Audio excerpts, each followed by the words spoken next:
Hi friends, welcome to Anees உலகம். இன்றைக்கி நம்ம சேனலில் என்ன பார்க்க போகிறோம்னா, தமிழ் வருட பிறப்புக்கு உண்டான பூஜை ரூம் க்ளீனிங் தாங்க பார்க்க போகிறோம். கிட்டத்தட்ட 3 வாரம் ஆச்சுங்க நான் பூஜை ரூமை க்ளீன் பண்ணியே. சரி க்ளீன் பண்ணிடலாம், ஏன்னா வருஷப்பிறப்பு வேறு வருது இல்லையா, அதனால் க்ளீன் பண்ணிடலாம் தாங்க எல்லாத்தையுமே எடுத்து வச்சுக்கிட்டு இருக்கேன். மினிமம் பார்த்திங்கன்னா 3 வாரத்துக்கு ஒரு தடவை கண்டிப்பாக இந்த பூஜை பாத்திரங்க எல்லாத்தையுமே நான் கழுவிடுவேங்க. ஏன்டா கொஞ்சம் அதிகமாக இருக்கிறதுனால கொஞ்சம் சோம்பேறித்தனமாகவும் இருக்கும். ஆனால் பார்த்திங்கன்னா விளக்க ஆரம்பிச்சிட்டேன்னா நல்லா சுறுசுறுப்பாக எல்லா பூஜை சாமானையுமே விளக்கி முடிச்சிடுவேன். இப்போ நான் வச்சுருக்க எல்லா திங்ஸையுமே எடுத்துக்கலாங்க. அதில் எண்ணெய் இருந்துச்சுன்னா எண்ணெயெல்லாம் வடிகட்டி வேறு ஒரு இதில் பாத்திரத்தில் ஊற்றி வச்சுருவேன். திருப்பி அது முன்னாடியெல்லாம் நான் விளக்கு போட்டுக்கிட்டு இருந்தேன். ஆனால் சில பேர் அந்த எண்ணெயை திருப்பி யூஸ் பண்ணக்கூடாது அப்படின்னு சொல்லவும் இப்போல்லாம் கொஞ்சமாக எண்ணெய் ஊற்றி மட்டும் நான் விளக்கு ஏற்றிக்கிறேங்க. முன்னாடியெல்லாம் ஃபுல்லாக ஊற்றி விளக்கேற்றுவேன். இப்போலாம் பார்த்திங்கன்னா ஒரு மணி நேரம் எரியிற அளவுக்கு ஊற்றினா போதும்னு சொல்லி அந்த அளவுக்கு மட்டும்தாங்க ஊற்றிக்கிறேன் எண்ணெயை. ஏன்னா வேஸ்ட் ஆகுது நிறையா, ஏன்னா திருப்பியும் யூஸ் பண்ணக்கூடாதுன்னு சொல்கிறதுனால நான் இந்த மாதிரி மெத்தடில் இப்போ எண்ணெய் ஊற்றி விளக்கேற்றிக்கிட்டு இருக்கேங்க. ஏற்கனவே நம்ம வச்சுருந்த பழைய பூக்கள் எல்லாமே சாமி ஃபோட்டோவில் இருந்து எடுத்துக்கலாங்க. பாருங்கள், திங்ஸ் எல்லாமே எடுத்ததுக்கப்புறம் இந்த மாதிரி எண்ணெய் பிசுக்காக தான் இருக்குது. இது இந்த மாதிரி ஈர துணியை வச்சு தொடச்சதுக்கப்புறம் பார்த்திங்கன்னா அந்த துணியில் ஒரு மாதிரி எண்ணெய் ஸ்மெல்லு வந்துக்கிட்டே இருக்குங்க. அதனால் நான் ஈர துணி யூஸ் பண்ணாமல் இந்த மாதிரி ட்ரை கிளாத்தை வச்சு இந்த மாதிரி தொடச்சி எடுத்துருவேங்க.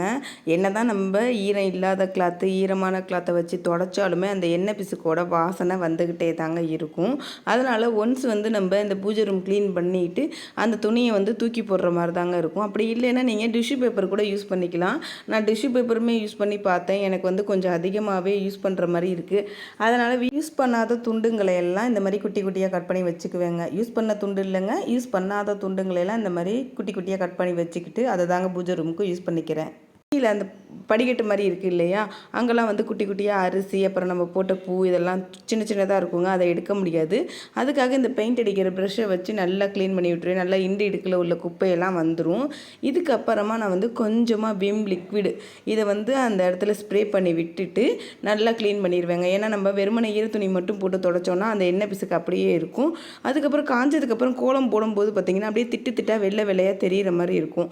அதனால் நான் விம் லிக்விடை ஸ்ப்ரே பண்ணி விட்டு தொடச்சி எடுத்து நல்லா காய வச்சிருவேங்க. அதுக்கப்புறம் காஞ்சதுக்கப்புறமும் திருப்பியும் ஒரு ஈர துணியை வச்சு தொடச்சிட்டு திருப்பி ஒரு காஞ்ச துணியை வச்சு தொடச்சிருவேன். இந்த மாதிரி மெத்தடில் க்ளீன் பண்ணால் மட்டும்தாங்க பூஜை ரூம் பார்க்குறதுக்கு திருப்தியாகவும் ரொம்பவே அழகாகவும் இருக்கும். நான் முன்னாடி பார்த்திங்கன்னா நான் எலுமிச்சைப்பழம் புளி இந்த மாதிரி போட்டு விளக்கிக்கிட்டு இருந்தேங்க. எனக்கு அது கிட்டத்தட்ட 1 மணி நேரம் டைம் இழுக்கிற மாதிரி இருந்துச்சு என்னோடய பூஜை பாத்திரத்துக்கு. ஆனால் இப்போ நான் பீதாம்பரி யூஸ் பண்ணதே இல்லை. சரி பீதாம்பரி வச்சு யூஸ் பண்ணி பார்க்கலாம், அதில் எலுமிச்சைப்பழம் மட்டும் சேர்த்து நம்ம யூஸ் பண்ணி பார்க்கலாம். 1 மணி நேரம் ஆச்சு முன்னாடியெல்லாம். இப்போல்லாம் எவ்வளோ நேரம் ஆகுது அப்படிங்கிறத செக் பண்ணுறதுக்காக இந்த டைம்லேருந்து நான் பீதாம்பரி தாங்க யூஸ் பண்ணுறேன். ஏற்கனவே என்னோடய சேனலில் இந்த பூஜை ரூம் க்ளீனிங்லாம் போய் பாருங்கள். நான் புளி எலுமிச்சம்பழம் இந்த மாதிரி தாங்க கோலமாவு இந்த மாதிரி போட்டு யூஸ் பண்ணியிருப்பேன். ஆனால் இந்த தடவை நான் பீதாம்பரி லெமன் இது ரெண்டையும் மட்டுமே வச்சு நான் க்ளீன் பண்ணி காமிச்சிருக்கேங்க. கிட்டத்தட்ட 25 நிமிஷத்துலேயே நான் எல்லா பாத்திரத்தையுமே க்ளீன் பண்ணி முடிச்சிட்டேங்க. அந்த பீதாம்பரி பவுடரில் லெமனை தொட்டு விளக்குனாலும் சரி, இதை அப்படியே புளிஞ்சு விட்டு நம்ம அதை ஃபுல்லாக நம்ம க்ளீன் பண்ணிக்கலாம். இப்போ நான் மோஸ்ட்லி எல்லா பாத்திரத்துலேயுமே இந்த மாதிரி புளிஞ்சு விட்டு நல்லா எல்லா பாத்திரத்துலேயும் படுற மாதிரி நான் தேய்ச்சி விட்டுக்கிறேங்க.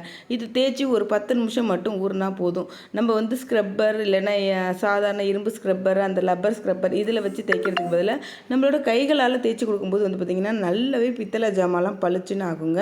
என்கிட்ட இந்த பூஜை ரூம்லேயே பார்த்திங்கன்னா 2-3 வெள்ளி பாத்திரமும் வச்சுருக்கேன். அதனால் அதையுமே நான் அந்த கையிலே நல்லா தேய்ச்சி கொடுத்துக்கிறேன். ஏன்னா இரும்பு நாரெலாம் போட்டு தேய்ச்சோம்னா ஒரு மாதிரி ஸ்க்ராட்ச் ஆகுது. அதனால் நான் கையிலே மோஸ்ட்லி இந்த மாதிரி தேய்ச்சி கொடுத்துருவேங்க. இப்போ பாருங்கள், எல்லா பாத்திரத்தையுமே நான் அந்த பீதாம்பரி பவுடரை வச்சு தேய்ச்சி கொடுத்துட்டேங்க. நல்லா பளபளப்பாக இருக்குது இப்போயே பாதி அளவுக்கு. இதுக்கப்புறம் நம்ம பாத்திரம் எடுக்கிற விம் லிக்விடு அப்படி இல்லைன்னா அந்த துணி துவைக்கிற சோப்பு இருக்கு இல்லையா, அதை வச்சு நம்ம ஸ்க்ரப் பண்ணி விட்டுடலாம். இந்த மாதிரி பண்ணும்போது நம்மளோட பூஜை பாத்திரங்கள் எப்போயுமே பளிச்சுன்னு இருக்குங்க. நம்ம எப்போதுமே பூஜை பாத்திரம் விளக்கும் போது இருக்கிற சோம்பேறித்தனம் பார்த்திங்கன்னா விளக்கி முடிச்சதுக்கப்புறம் அதை ஒரு ட்ரை கிளாத் வச்சு தொடச்சதுக்கப்புறம் மனசுக்கு பார்த்திங்கன்னா அவ்வளோ ஒரு நிம்மதியாக இருக்கும். அப்பாடா நம்ம பூஜை ரூமில் இந்த பாத்திரத்தில் நல்லா எண்ணெய் போட்டு திரி போட்டு விளக்கேற்ற போகிறோம் அப்படிங்கிறத மனசுக்குள்ளே நினச்சாலே ரொம்ப ஒரு தெய்வீகமான பக்தி வந்துருங்க நம்மளுக்குள்ளேயே. நம்ம ஏன் நம்ம 3 வீக்ஸ் ஒன்ஸ் விளக்கணும், இந்த மாதிரி 2 வீக்ஸ் ஒன்று எப்போதுமே நம்மளோட பூஜை ரூம் க்ளீனாக இருந்தால் எப்படி இருக்கும் அப்படின்னு மனசுக்குள்ளே தோண ஆரம்பிச்சிருங்க. ஏன்னா நம்ம பூஜை ரூமுங்கிறது நம்ம மனசை அமைதியாக்குற இடம். அங்கே க்ளீனிங்காக இருக்கும் பண்ணும்போது நம்மளுக்கு ரொம்பவே திருப்தியாகவும் ஒரு பக்திமயமாகவும் இருக்குங்க. அதனால் இனிமே வந்து 3 வீக்ஸுங்கிறத 2 வீக்ஸில் நம்ம விளக்கி பார்க்கலாம் அப்படிங்கிற ஒரு ஐடியா வந்திருக்கு. பார்ப்போம் எப்படி இருக்குன்னு ட்ரை பண்ணி பார்ப்போம். இப்போ பாருங்கள், எல்லா பூஜை ஜாமானையுமே விளக்கிட்டு இந்த மாதிரி ஒரு கிளாத் வச்சு நல்லா தொடச்சி எடுத்துடணும். நம்ம எவ்வளோ பூஜை பாத்திரம் விளக்குறோம் அப்படிங்கிறத விட அதை வந்து இந்த மாதிரி எந்த அளவுக்கு நம்ம க்ளீனிங்காக தொடச்சி வைக்கிறோங்கிறது தாங்க ரொம்பவே முக்கியம்.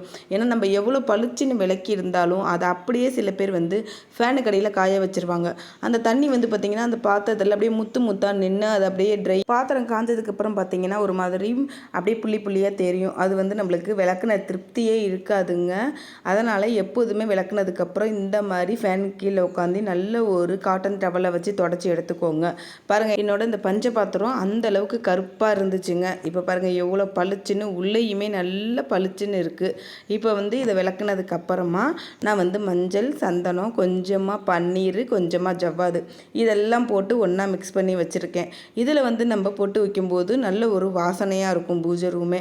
அதனால் நான் எப்போதுமே சந்தனம், மஞ்சள், ஜவ்வாது, பன்னீர் இந்த மாதிரி வாசனையான பொருட்களால் நம்ம போட்டு வைக்கும்போது எப்போதுமே நம்ம பூஜை ரூமை திறக்கும் போது வந்து பார்த்திங்கன்னா கோவிலுக்குள்ளெல்லாம் போவோம்ல, அந்த மாதிரி ஒரு ஸ்மெல்லு வந்துக்கிட்டே இருக்குங்க. கண்டிப்பாக நீங்களுமே ட்ரை பண்ணி பாருங்கள். முன்னாடியெல்லாம் வந்து வெறும் மஞ்சள் மட்டும்தான் நான் வச்சேன். இந்த 4 பொருட்களையும் கலந்து வைக்கும்போது பூஜை ரூமே ரொம்ப வாசனையாக இருக்குது. நீங்களுமே ட்ரை பண்ணி பாருங்கள். எல்லா பூஜை ஜாமானுக்குமே மஞ்சள் குங்குமம் வச்சு எடுத்துக்கலாங்க. எப்போதுமே இந்த மாதிரி பூஜை ஜாமானுக்கெல்லாம் மஞ்சள் குங்குமம் வைக்கும்போது நம்ம கைகளாலே தொட்டு வைக்கலாங்க. ஏன்னா நம்மளோட அந்த மோதிர விரலால் குங்குமம் வைக்கும்போது ரொம்பவே சிறப்பு. சில பேர் வந்து இப்போலாம் பட்ஸ் யூஸ் பண்ணி வைக்கிறாங்க. அந்த மாதிரி தயவு செஞ்சு வைக்காதீங்க. நம்ம கைகளாலேயே விளக்கி நம்ம கைகளாலேயே பொட்டு வைக்கும்போது அதில் இருக்க திருப்தி வந்து எதுலேயுமே இருக்காது. இப்போ பாருங்கள், காமாட்சி அம்மன் விளக்கில் ஃபுல்லாக நான் பொட்டு வச்சுட்டேன். இந்த மாதிரி வைக்கும்போது சில சமயம் வந்து அந்த விளக்குக்குள்ளே எண்ணெய் ஊற்றுவோம்ல, அந்த இடத்துக்குள்ளெல்லாம் குங்குமம் சிந்தி இருக்கும். நம்ம அதை கவனிக்காமல் அதில் எண்ணெய் ஊற்றக்கூடாது. எப்போதுமே இந்த மாதிரி விளக்குக்கெல்லாம் பொட்டு வச்சதுக்கப்புறம் நல்லா உள்ளுக்குள்ளே குங்குமம், மஞ்சள் இது மாதிரி ஏதாவது சிந்தி இருந்துச்சுன்னா அதை நல்லா தட்டி விட்டுட்டு அதுக்கப்புறமா நம்ம நெய், எண்ணெய் எது போடுறோமோ அதை போட்டு நம்ம விளக்கேற்றணும். நம்ம அதை கவனிக்காமல் அந்த குங்குமம் சிந்தி இருக்கிறதுலையே எண்ணெயை ஊற்றி நம்ம விளக்கேற்றிட்டோம்னா அப்படியே வந்து பார்த்திங்கன்னா எண்ணெய் வந்து அப்படியே சிகப்பு கலராக மாறிடும். அதனால தான் நம்ம எவ்வளோ சுத்தமாக விளக்கி போட்டு வச்சாலும் இந்த மாதிரி சின்ன சின்ன நுணுக்கங்களை பார்த்து செய்யணுங்க.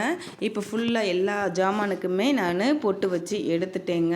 இப்போ பார்த்தாலே உங்களுக்கு தெரியும் என்கிட்ட எவ்வளோ இருக்குன்னு. ஏன்னா நான் வந்து மணியை வந்து வெறுமனை கீழே வைக்கக்கூடாதுன்னு சொல்லுவாங்கன்னு மணிக்கு ஒரு தட்டு, அப்புறம் அந்த 2 சின்னதாக இருக்கக்கூடிய வெள்ளி விளக்குக்கு 2 தட்டு, அப்புறம் காமாட்சி அம்மனுக்குள்ள ஸ்டாண்டு, அப்புறம் குலதெய்வத்துக்கு வைக்கக்கூடிய தண்ணி, இந்த மாதிரி ஒவ்வொன்றுக்குமே நான் வந்து அடியில் வந்து தட்டு வச்சு தாங்க வைப்பேன். அப்போ தான் எனக்கும் கொஞ்சம் வந்து திருப்தியாக இருக்கும். நானும் ஒவ்வொரு தடவையும் என்னடா இவ்வளோ இருக்குன்னு சொல்லி கழிச்சிக்கிட்டே தான் இருக்கேன் பூஜை ஜாமான். ஆனாலும் எனக்கு வந்து பார்த்திங்கன்னா அப்படியே சேர்ந்துக்கிட்டே தான் இருக்குது. ஏன்னா எதையுமே வந்து தனியாக நம்ம வைக்கக்கூடாது. கீழே இந்த மாதிரி தட்டு வச்சாதாங்க நம்மளுக்கு கொஞ்சம் திருப்தியாகவும் இருக்குது. அந்த மாதிரி வைக்கக்கூடாதுன்னு சொல்கிறாங்க. அதனால தான் நான் இப்படி வந்து நான் வச்சுக்கிட்டு இருக்கேன். இந்த 2 விளக்கு வந்து பார்த்திங்கன்னா நான் வராகருக்காக ஏற்றக்கூடிய விளக்குங்க. எங்கள் வீட்டு பூஜை ரூமில் வந்து பார்த்திங்கன்னா வெள்ளி செவ்வாய்க்கு கண்டிப்பாக வந்து குத்து விளக்கு ஏற்றிடுவேங்க. நம்ம வந்து அம்மா வீட்டில் சீதனமாக கொடுத்த குத்து விளக்கு அப்படின்னு சொல்லி ஏதாவது விசேஷம் அப்படி இல்லைன்னா இந்த கோயிலில் நடக்கக்கூடிய குத்து விளக்கு பூஜை இந்த மாதிரி தான் நம்ம எடுத்துகிட்டு போவோம். மித்த சமயங்களில் வந்து பார்த்திங்கன்னா நம்ம அதை யூஸ் பண்ணவே மாட்டோம். அப்படிங்கிறத நினச்சி தாங்க இப்போல்லாம் நான் என்ன பண்ணுறது, எப்போதுமே இந்த மாதிரி வெள்ளி செவ்வாய்க்கு ஏற்றிக்குவேங்க. ஆனால் அது பூஜை ரூம்லேயே தாங்க எண்ணெயோடு இருக்கும். வெள்ளி செவ்வாயில் ஏற்றிக்கிறது, மித்த நாளில் வந்து காமாட்சி விளக்கு மட்டும் ஏற்றிக்கிறது. ஒவ்வொரு நாட்கள் ஒவ்வொரு விளக்கு இந்த மாதிரி நான் ஏற்றிக்கிறதுங்க. முன்னாடியெல்லாம் வந்து இவ்வளோ விளக்கி நான் ஏற்றிக்கிட்டு இருந்தேன். இப்போல்லாம் வந்து ரொம்பவே குறைச்சிக்கிட்டேங்க. ஏன்னா நம்மளுக்கும் விளக்க முடியல. ஆனாலும் வந்து மனசும் கேட்க மாட்டேங்குது. இந்த நாட்களில் விசேஷ நாட்களில் ஒவ்வொரு நாளும் நம்ம ஒவ்வொரு விளக்கு ஏற்றணும் அப்படிங்கிற ஒரு ஆசையும் இருக்குது. அதனால் எப்போதுமே வந்து பூஜை ரூமில் என்னோட இந்த 2 குத்து விளக்கு 2 சைட்லேயுமே இருக்கும். நான் வந்து மினிமம் ஒரு அரை மணி நேரத்துலேருந்து 1 மணி நேரம் நல்லா எரிய வச்சுக்குவேங்க. இப்போ வந்து பார்த்திங்கன்னா பூஜை ரூமை ஏற்கனவே நம்ம தொடச்சி காய வச்சுருந்தோம் இல்லையா, நல்லா ட்ரை ஆகிடுச்சு. அதுக்கப்புறம் நான் பச்சரிசி மாவால் இந்த மாதிரி கோலம் போட்டுக்குவேங்க. கொஞ்சமாக பச்சரிசி எடுத்து ஒரு மணி நேரம் ஊற வச்சுட்டிங்கன்னா நல்லா ஊறிடும். அது வந்து மிக்சியில் அரைச்சி நம்ம இந்த மாதிரி கோலம் போடும்போது ரொம்பவே சூப்பராக இருக்குங்க. மோஸ்ட்லி வெள்ளி செவ்வாய்க்கு இந்த மாதிரி பச்சரிசி மாவால் தாங்க கோலம் போட்டுக்குவேன். கோலம் போட்டதுக்கப்புறமா அதில் வந்து மஞ்சள் குங்குமம் வச்சுக்குவேங்க, மேலே கீழே எல்லா பக்கமுமே. இப்போ வந்து பார்த்திங்கன்னா பூஜை ரூமில் எப்படி செட் பண்ணணுமோ அப்படி செட் பண்ணியாச்சு பாருங்கள். சனிக்கிழமை நைட்டு நான் இந்த மாதிரி வேலையெல்லாம் முடிச்சு வச்சுட்டேங்க. அடுத்த நாள் காலையில் ஞாயிற்றுக்கிழமை தமிழ் வருடப்பிறப்புக்கு நம்ம விளக்கேற்றும் போது நல்ல ஒரு திருப்தியாக இருக்கும். அதுவும் வருஷப்பிறப்பு இல்லையா, ரொம்பவே திருப்தியாக இருக்கும். இப்போ நெக்ஸ்ட் டே காலையில் ஞாயிற்றுக்கிழமை குளிச்சுட்டு நம்ம விளக்கு போட ஆரம்பிச்சிட்டோங்க. இப்போ பார்த்திங்கன்னா விளக்குக்கு உண்டான திரி எல்லாமே போட்டு விளக்கேற்றியாச்சு. மித்த சாமி ஃபோட்டோங்களுக்குமே பார்த்திங்கன்னா உதிரியாக இருக்கக்கூடிய ரோஸு, ஜெவ்வந்தி இந்த மாதிரி போட்டு தாங்க வச்சுக்குவேன். இன்றைக்கி வருஷப்பிறப்புக்கு கனி காணுதல் இல்லையா, அதுக்கு முக்கனியான மா, பலா, வாழை எல்லாமே கிடச்சிது. எல்லாமே வச்சாச்சு. இது கூடவே தேங்காய், அப்புறம் மஞ்சள், குங்குமம், நம்மள்ட்ட இருக்கக்கூடிய தங்க நகைகள், கொஞ்சமாக காசு, ஸ்வீட்டு இதெல்லாம் வச்சு விளக்கேற்றி வச்சு இன்றைக்கி நெய்வேத்தியமாக நான் பால் தாங்க வச்சுருக்கேன். மதியானம் கொஞ்சமாக சக்கரை பொங்கல் செஞ்சு நம்ம சாமி கும்பிட்டுறலான்னு. காலையில் முதல்ல விளக்கேற்றும் போது நான் ஏதாவது நெய்வேத்தியம் வச்சுருவேன். அதுக்கு பால் வச்சுட்டேங்க. என்ன ஃப்ரெண்ட்ஸ், என்னோட இந்த வீடியோவை ஃபுல்லாக நீங்கள் பார்த்துருப்பீங்கன்னு நினைக்கிறேன். கண்டிப்பாக உங்களுக்கு பிடிச்சிருக்குன்னு நினச்சிங்கன்னா உங்கள் ஃப்ரெண்ட்ஸ் அண்ட் ஃபேமிலிக்குமே ஷேர் பண்ணுங்கள். என் சேனலுக்கு நீங்கள் இப்போ தான் ஃபஸ்ட் டைம் வரீங்கன்னா சப்ஸ்கிரைப் பண்ணிக்கோங்க. கூடவே பக்கத்தில் இருக்க பெல் ஐக்கானில் ஆளுங்கிற ஆப்ஷனை கொடுத்து வச்சுக்கோங்க. அப்போ தான் நான் போடுற ஒவ்வொரு வீடியோவும் உங்களுக்கு நோட்டிஃபிகேஷனாக வரும். தேங்க்யூ.